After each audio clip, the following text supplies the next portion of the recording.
Welcome to the art and science of complex sales. You've joined us in the coaching quarter. This podcast is dedicated to elevating the sales profession. Our listeners range from first-time salespeople to seasoned sales leaders and driven CEOs. They all come to learn from the best in the business as we interview top sales transformation specialists, go-to-market leaders, revenue thought leaders, and more with only one question on our minds: how we get better together. This 12-episode quarter, brought to you by Membrane.com, will start to hone in on a key element in performance: sales coaching. Each of our guests speaks to this a bit differently and brings their own unique take, but all cover the topic, how to execute, and the exponential impact it makes. So let's start shining bright and get kicked off with today's guest. A 30-year veteran of sales, a 20-year entrepreneur, creator, author, and CEO of Revenue Growth Engine, and co-host of the Selling from the Heart podcast, Darrell Amy brings a seasoned and successful perspective to the sales profession. Come and learn about his journey and how he applies his learnings and coaching to sales leaders to increase influence and drive impact across individuals, families, companies, and communities. Darrell brings a perspective of investing in your team and your craft, and he is a personal example of both. Let's get started with Darrell Amy. Darrell, welcome to the program. Thanks so much for coming to me. Paul, it's great to be here. I'm really looking forward to this conversation. So am I. I love your stuff. I absolutely have in the Revenue Growth Engine, and it's going to be fascinating on how we tie that into some of our topics today. I love the Selling from the Heart. I love Revenue Growth Engine. So I want to tie that all around one of our core themes for this quarter, which is going to be coaching. But first off, I want to start with you really where we start most podcasts, which is we're going to start with how you got into sales, because I'd really like to understand your story and how you came about on your philosophy of sales. Well, Paul, I'm just reflecting on that. I just celebrated my 30th anniversary in sales, which is crazy to say and hard to believe. But for me, it was November. Did you start selling when you were like 6? Because you are not looking much. I mean, unless there's a good filter on there. Come on now. It works well. I started straight out of college in 1993. And in the fall of 1993, I got my first real job in sales. And, the funny thing is, how did you get in sales? I think, the real question should be, how did you fall into sales? For me, it was, I was going to go to law school. But my girlfriend, who soon would become my fiance and wife, had a couple years left of undergrad. And I thought, you know what? I'm just going to get a job in sales for a couple of years. I can take my business degree. I can make some money, and then I'll go to law school. But Paul, as fate would have it, a couple of years in, it's time to go to law school. And I'm realizing, number one, I'm making more money than my friends who are graduating from law school. And number two, I figured out that people only call attorneys when there was a problem. I thought that being an attorney was going to be like, Tom Cruise in A Few Good Men, that type of thing. And didn't realize it was going to be really boring. So anyhow, that was the beginning of my career in sales. I was selling office equipment. So to date myself 3 decades back, copiers, fax machines, dictation equipment, like the little tape recorders that doctors and attorneys would use, which is why I took the job. I thought I'll be able to sell dictation equipment to doctors and attorneys. But I ended up in that industry, got bored with it. It started evolving into digital scan, and I started selling document management and workflow software.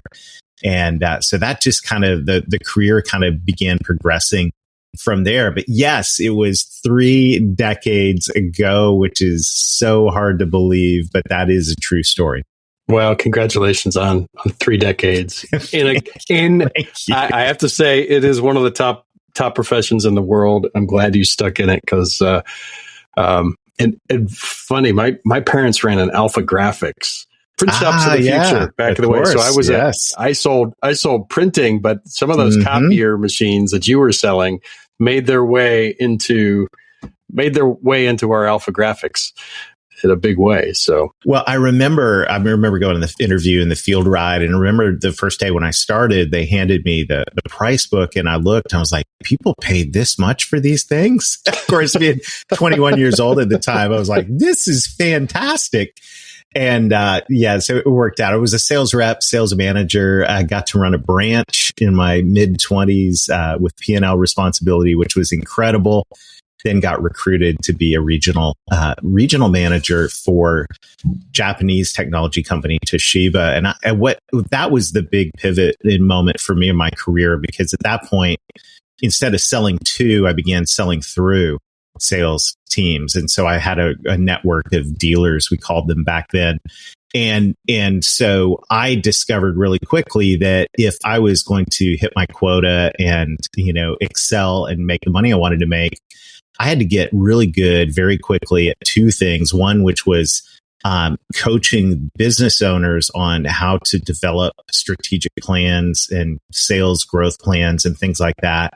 And then second, I had to get really good at enabling the sales reps at those companies to sell, because my thought was if I was the one that went in and helped them get better at sales, then in the process, they would represent my products, which ended up happening. We grew the territory during that time. And so fast forward, after spending 4 or 5 years working in developing those dealers, and then, of course, helping them begin to sell software as I'd learned to do.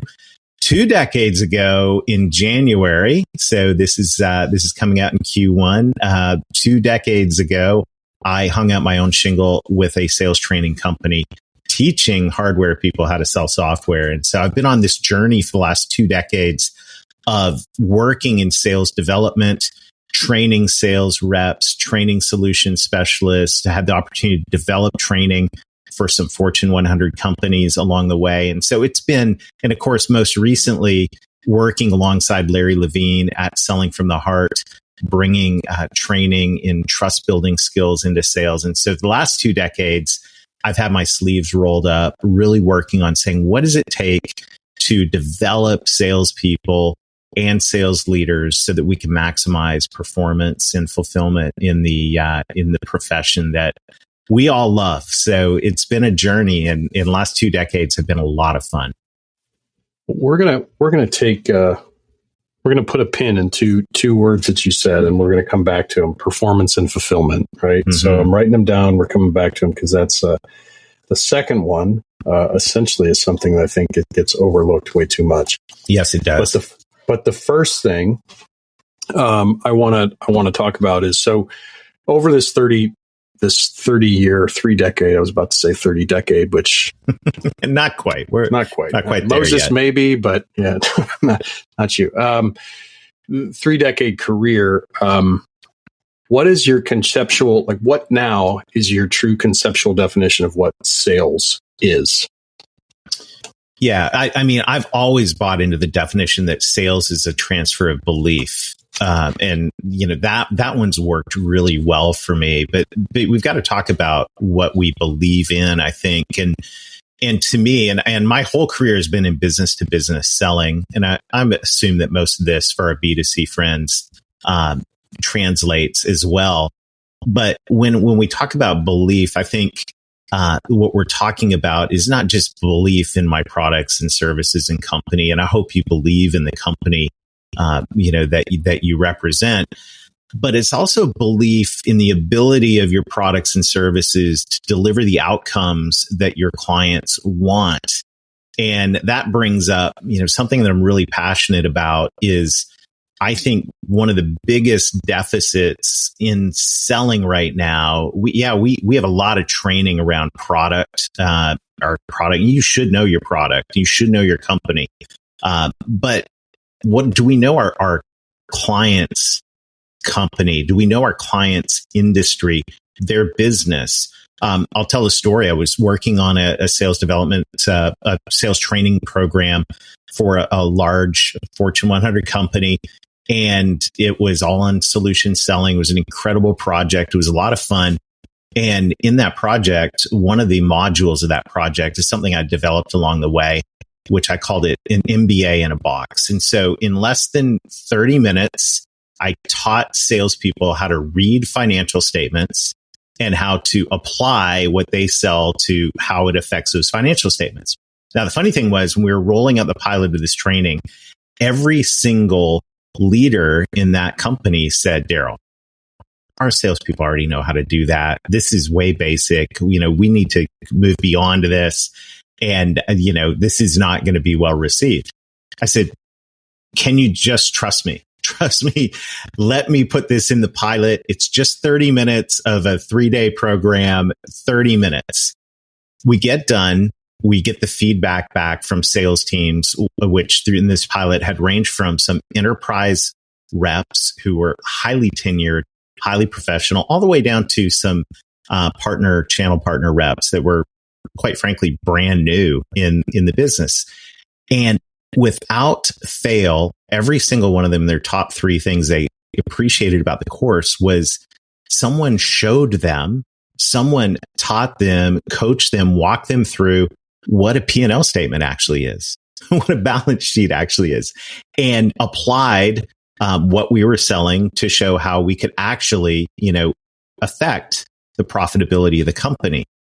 Going back to sales as a transfer of belief, I think that, we have to be able to credibly understand our product, but maybe even more importantly, we need to credibly be able to understand the outcomes our clients want and how our products and services enable those outcomes. And so this is where, this belief that we're transferring is more than just, hey, I believe my company's the best, because who doesn't at some level, right? But it's a transfer of, I really believe that this will help get you where you want to go to achieve the outcomes you want to achieve, overcome the obstacles, and create opportunity in the process. And so that's where, when we look at selling, to me, the definition of selling also brings up what I see as one of the biggest challenges that salespeople face. And that is, they don't really believe in what they sell because they don't understand how what they sell actually delivers the outcomes their clients want. And so we end up with watered down belief that we transfer or try to transfer. Well, there's a really interesting component when you describe it that way. And I want to tie it back to a couple things, but this idea of self-belief as well. Like, have I done the work? Do I have the discipline? Do I have what it takes to be able to do this and confidently dive in and say, I can confidently recommend this solution for a company, often to somebody that's like 3 or 4 levels above me, right? If you want to talk about, you're selling to the CEOs or that type of stuff. I love that definition. That really, there's a lot of ways you can take that, a lot of ways that you can drive it. And I think it ties directly to our discussion on coaching. Mm-hmm. And so I want to take that discussion on coaching back to these 2 words that you brought. And I am going to add this third. I'm going to add a third word. I'm going to add belief as a third word, but performance, fulfillment, and belief. Now, through that framework and those words, let's talk about coaching, because fulfillment is something that never gets talked about in the context of sales. Like, you don't talk about that. Why is that really important to you for somebody that in a sales position? And what is it? Yeah, well, this is something that we're really thinking and talking about a lot at Selling from the Heart right now. And that is, if I like alliteration, so we say success and significance, right? We want to have success. We've got to hit the number, want to crush the number. But we also, there's the significance side of that as well. And I think this is important for a number of reasons. I think this is important, first of all, because sales is hard. We know that. We know that selling, if you're going to be all in and fully engaged in selling and actually prospecting and working to serve your clients and all of those things, it is really tough. It's tough rejection wise. We all know that, right? It's tough showing up at the beginning of a new month or a new quarter and then everything's blank. It's tough getting ghosted. It's tough for all of these reasons. So sales is hard, number one. And that's why I think the fulfillment side is important, that we find some way to find fulfillment inside our sales career. Second thing is, for any salesperson that's achieved any level of success, I call this the thermostat theory, right? If your expectation is 72 degrees and you're brand new in your role and it's 38, you're going to work really hard to get up to 72 degrees. But at some point, if you've been selling for a while and you're doing well, you've gotten comfortable inside whatever income bracket that you have set personally for yourself, and you feel like, okay, this is good. That's just human nature. The thing about fulfillment is what's going to motivate me to keep going. And at some point, it's got to be more than money. And the reality is money gets you to a certain point, hitting financial goals gets you to a certain point. But I think fulfillment goes beyond that. And so this gets a little bit touchy-feely, but I think this is important because here's the deal. What we're beginning to see in the sales career is that mental health in the sales profession is horrible.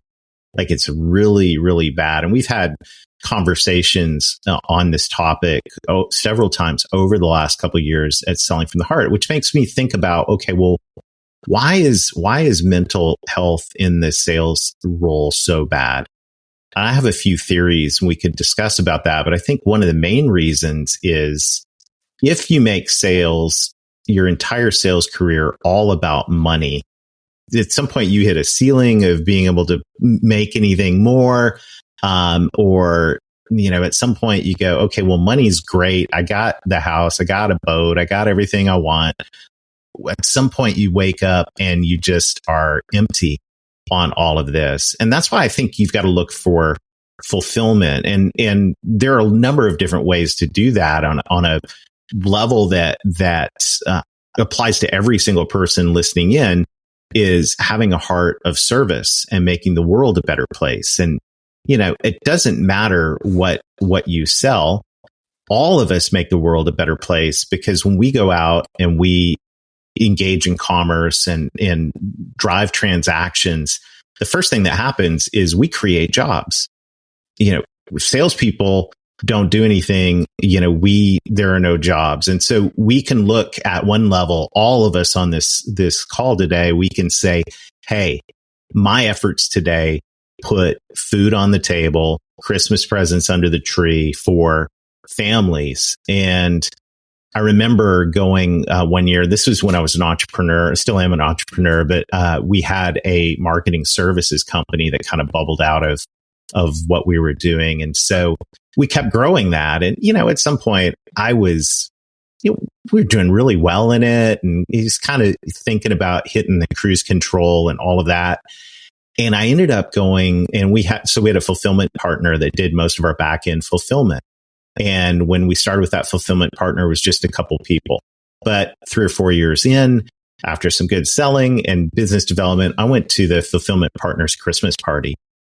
And there was a room full of people now and their spouses.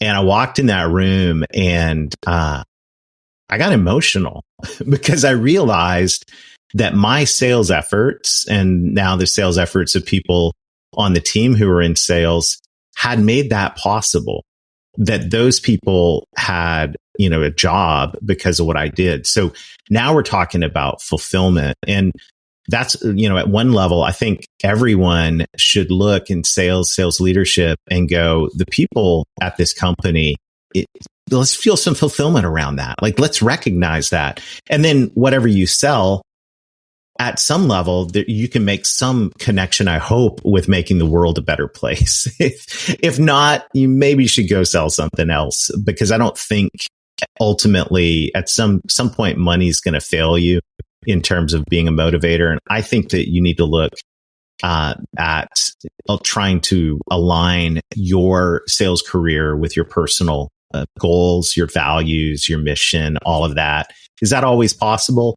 No, but I think we can aspire towards it, because there's going to come a point in your career, once again, where you've made the money and, you got another year looking out before you, got another prospecting, all these activities to do.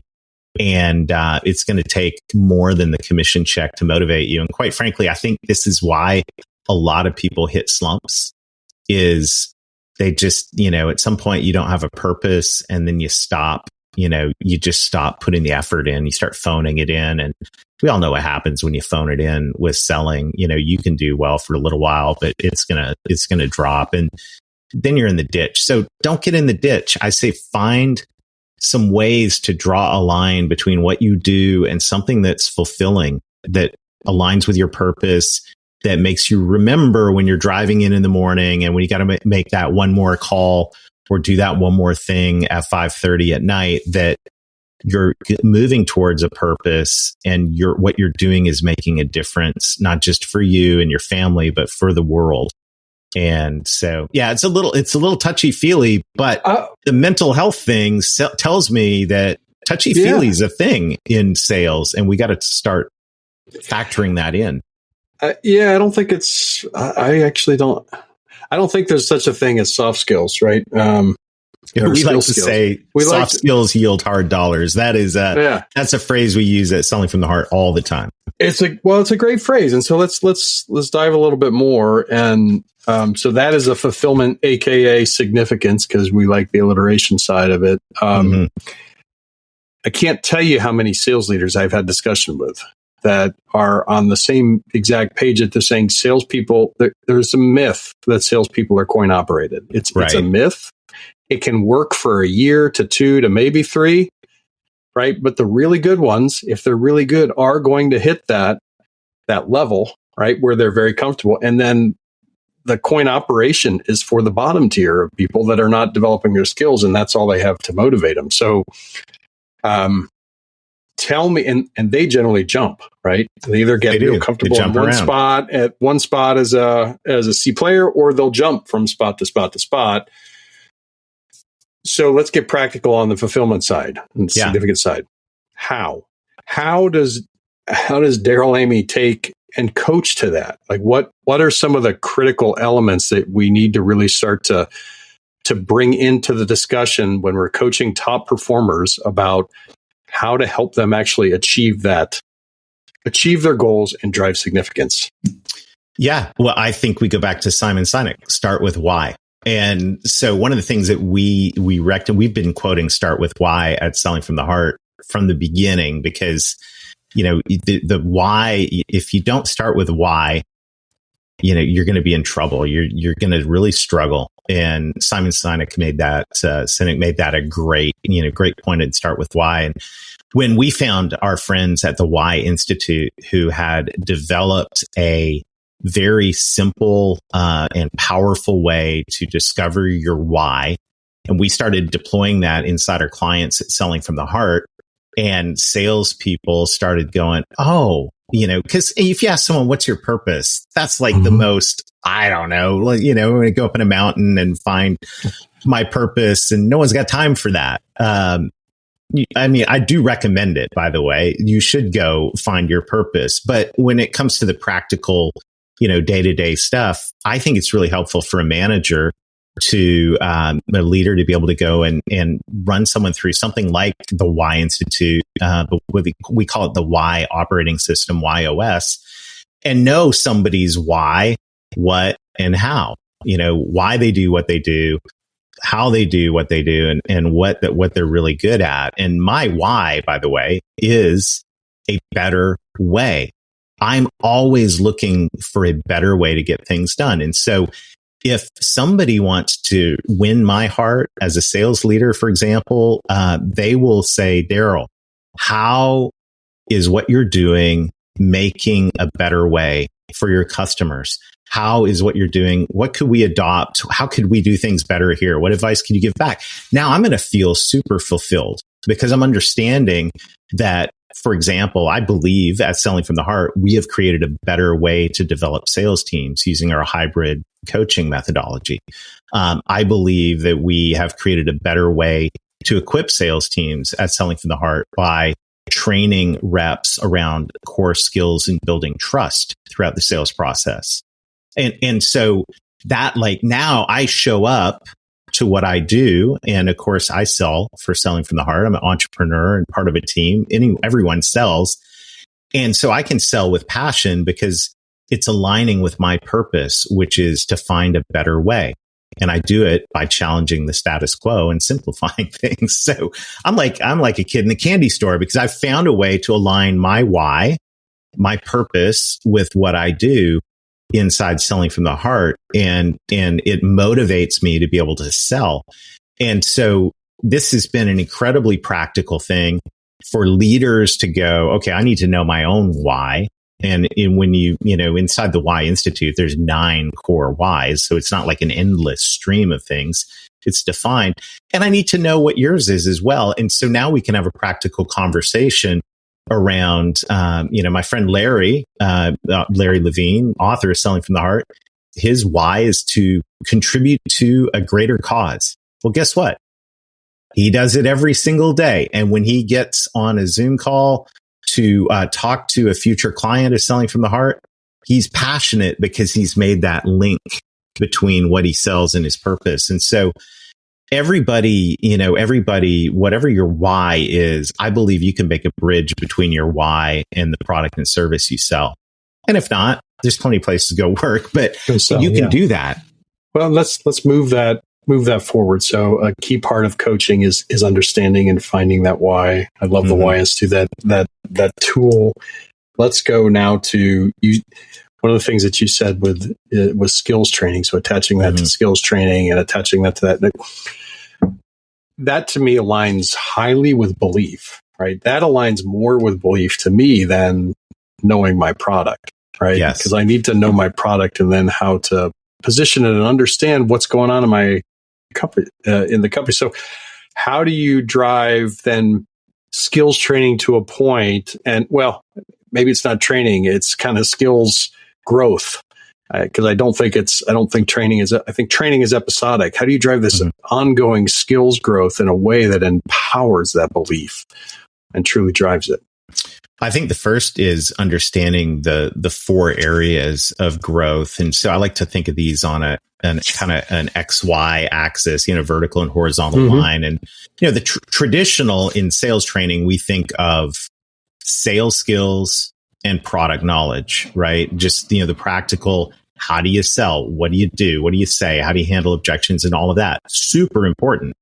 Product knowledge, half of the piece. The other half is understanding not just your products, but how they relate to your clients' outcomes, which we talked about earlier. So you got that, on the horizontal axis, if you will. But what I think, and most companies have that, they have some type of sales training, they have some type of product knowledge. Hopefully that product knowledge includes some business acumen. But what seems to be missing, and those are what I call the hard skills. But we said soft skills yield hard dollars. So what are the soft skills? I think on the other axis at the top, I'd put relational skills. And this is what we've discovered at Selling from the Heart as we work especially in highly commoditized industries. An industry where, there's some industries where you got the hottest thing and it's unique and all of that. But the reality is most industries are not super exciting. There's, not a lot of differentiation between competitors. And so at that point, now what's a buyer looking for? It's probably not your product because in their mind, it's the same as everything else. It's trust. And trust is built around 2 things. And we talk about the trust formula at Selling from the Heart, authentic relationship and meaningful value. And we talked about the meaningful value with the whole business acumen and outcomes thing. But where a lot of people are missing it is in relationship building skills. And we just assume that since someone filled out a job application to be a sales professional, that they know how to develop relationships and build trust quickly inside those relationships. And the reality is that's simply not true. When we're assessing sales teams and we will assess a sales team to see where they need development, to understand how investing in that development could help the top line revenue of the company. And when we're doing that, we consistently find 2 things. We find that salespeople struggle in relationship development, which is really, really interesting because I think conventional wisdom says, oh, they're salespeople. They know how to build relationships. Not necessarily true. Second thing is in communicating meaningful value. So we measure things like consultative selling, for example. Most sales teams, those are really low. So I think the relational skills, we call them trust building skills at Selling from the Heart, are really, really critical. We say no trust, no sales. So the more we can build trust, it affects everything. Then the other side of that, so we got product knowledge, we've got sales skills, we got relational skills. The other side of that the fourth part of that quadrant is mindset and belief. And mindset and belief are actually, I believe, closely related to habits and what we're doing on a regular basis to invest in ourselves as salespeople. And sales is a challenging, wonderful, but horrible profession because it's got so much rejection and so many mind games and different things like that. So doing, we talk about doing the inner work and having a coach that can help you along that journey of understanding your purpose, understanding the mental blocks, dealing with mindset, developing habits that are going to leave you in a healthy place at the end of the day and not in a place where you just want to, check out and numb out and different things that seem to happen quite epidemically in the sales profession. And so I think there's that working on the relational component, your relationship with other people, and then the personal component, which is really your relationship with yourself. What's going on, not only in your mind, but also in your heart. And that's where we've got, product knowledge and sales skills. I hope you do those. We're always going to have to do those in sales. But when you bring in the intangibles around relational skills and mindset, how we relate to others, how we relate to ourselves, to me, that's where you get the X factor, because improvements in those areas affect every stage of the sales cycle. And that's what we're beginning to see at Selling from the Heart when we go, okay, well, let's not only do product and sales skills. Let's also bring in the relational component. And to me, companies that invest in that area not only see better results sales wise, but we also see longevity. People stick around inside an organization like that. And, the cost, you can quote the cost of losing a sales rep and replacing that. I've heard it's, up to over 100% of their quota is the expense. It's like absurd to rotate through people. So why not make the investment in coaching them on how to build trust with your clients and coaching them how to build trust with themselves and to grow themselves. There's where I think the high leverage stuff is right now in sales development and coaching. Well, I couldn't agree with you more. I've defined it as there's three core elements. I like alliteration team as well. So I talk about talent, transformation, and tool set or technology, right? So finding and bringing in and making the investment in the talent. Transformation is everything that you just talked about, from belief to relational skills to product knowledge to sales skills to that investment in self. And then tool set is how we enable them to actually perform through the right tool sets. Yeah. Because sales is there is a competitive advantage to some tool sets and technologies out there, and sales is not something that we should be doing with a notebook anymore.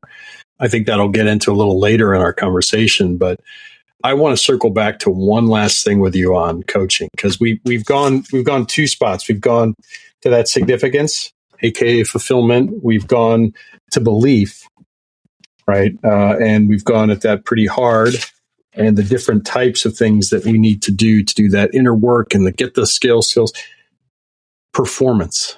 Like that is the third. You said significance and success, or fulfillment and performance. Performance. That is something that is, I think, most managers in sales today are strictly numbers based, and at some point we have to be numbers based performance. We're in a business to drive growth, drive revenue, but many only focus on that. How does a great sales coach incorporate the performance, incorporate the numbers as a piece of the pie, but not be contributing to that, hey, hit the number or take a hike type mentality that coffee's for closers, Coffee's for right? closers, right? Put that type down. of mentality that's not a fit for everyone, right? The reality is it's a great question, and I think it's a critical question, and I want to come at it maybe in a little bit different way. Of course, the reality is that in business, we're there to drive results. Everybody is, not just salespeople. Everybody is, and a well-managed business is going to connect every role with some type of KPIs or results. I think this is important to recognize that sales isn't the only department in the company that is results oriented. For us, it just happens to be revenue and possibly gross profit and the activities around that. For someone else, it may be some operational things, but we're not the only ones in any corporation being held to results. So this is something I think we have to recognize. And the other thing is, salespeople want results. If we've done the job of helping that salesperson understand their purpose and helping them, understand their personal goals, why are they in this? I tell salespeople all the time, your goal is not your quota. Your goal is whatever you want. You set your goal. The quota is just, the minimum required to keep your job. But I want to know what's your goal? What are you trying to achieve in life for yourself, for your family, for your legacy, for the causes you care about? And so, where I'm going with this is, I think that results are part of all of this, and results are not bad. I mean, this is like, as soon as you start talking about authenticity, for example, which, by the way, we were really happy at Selling from the Heart that Merriam-Webster made authenticity the word of the year in 2023. So what's good? We've been pushing it hard at Selling from the Heart, but there's authenticity in terms of it, I want to bring my real self to the table. I want to show up with passion and purpose. There's authenticity that is also going to, I'm going to authentically engage in doing the work. And in sales, results come from obvious things that are measurable KPIs. And so we've got to lead towards that. The results come from activity. You need to manage to activity and track activity. But that activity, I think a smart leader is always going to bridge that activity back to that rep's purpose. And, it's not only about the company. The rep is in a entrepreneurial partnership with that company, because when the company wins, the rep wins, and back and forth. And I think the leader has to always be leading in terms of that. If you understand someone's why, it certainly helps with that. So I don't know that I'm there's probably so many different ways to answer that question. It's probably an endless question to think about in terms of a leadership challenge. But I'm a massive believer that the results matter. And I also want to add a little bit of different context to this, is what are you measuring? What results are you measuring? And a lot of times we look at top line revenue. What do we drive? But one of the things I'm passionate about, and it was the core of the Revenue Growth Engine book that I wrote, is that there are two sources of revenue, and really only two sources of revenue. And that is, number one, the number one source of revenue is net new business. How many logos did I add to the mix? And the second is revenue per customer. What am I doing to drive cross-sell revenue? And this is what I love about the tools that you've put together, because the toolkit needs to not only be around net new business, it needs to be at driving revenue per customer, cross-sell revenue. And what I've noticed, Paul, is most sales teams focus pretty heavily on net new business, but they don't do a really good job at driving cross-sell, upsell type opportunities inside the customer base. And as a result, the company loses, the sales rep loses. And so I think the other thing, when you talk about coaching around fulfillment, one of my favorite quotes is that Jay Abraham, the great marketing guru, my favorite marketing guru, Jay says, we have, as entrepreneurs and salespeople, an ethical responsibility to make sure that every one of our customers is getting the highest and best results and enjoyment from their relationship with our company. And so if, as a salesperson, you've gone in and you've sold them one product, but there's really 3 or 4 that could benefit, the categories that could benefit, it's incumbent, it's a responsibility to go in and cross-sell and make sure they're enjoying the highest and best benefit they can enjoy from their relationship with your company. And that's a number, right? So I want to know, as a sales leader, how many logos did you bring in? And I also want to know, what's your average revenue per customer? And is that growing or not? Are we just landing, or are we also expanding? Are we getting market share and wallet share at the same time? And so, but this comes back to the purpose and cause. So the purpose of the company is whatever your company's purpose is, to help salespeople and sales teams maximize their performance. Well, if you're using one component of our offering, you can maximize more performance if you used all of them. So I want to appeal to that passion and belief around that. So it's a long answer to a really, really challenging and important question. But I do believe that there is a bridge between purpose and your why and performance in all of that.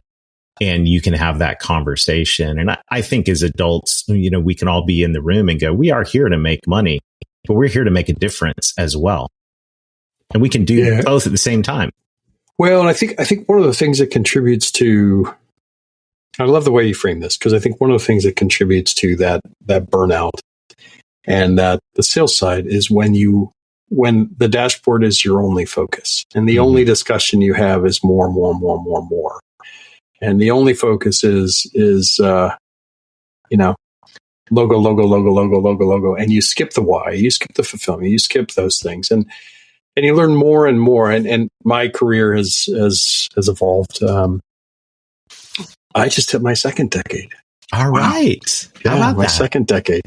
But I find when you overemphasize, right? When you overemphasize any one part of that, and for a time that may be necessary to push on numbers and really push, but for a long, prolonged time, just having the pedal to the metal and the foot on the gas, and that's all you focus on. I see burnout. I see people hate sales, hating life, instead of when you focus on your approach, which is, we're all adults. Let's treat each other like human beings. Let's understand this gap, or this tie between significance and success and belief. And so I love the way you're framing this, Daryl. Keep up the amazing work. Well, if you think about the impact, and I just want to round this part out just by saying, look, the product or service that your company sells has an impact. So yes, I want the numbers. I always want the numbers to go up, of course, because I want the impact to go up.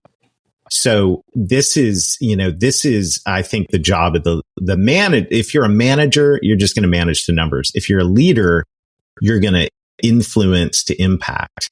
And the numbers are part of that. They're part of the scorecard.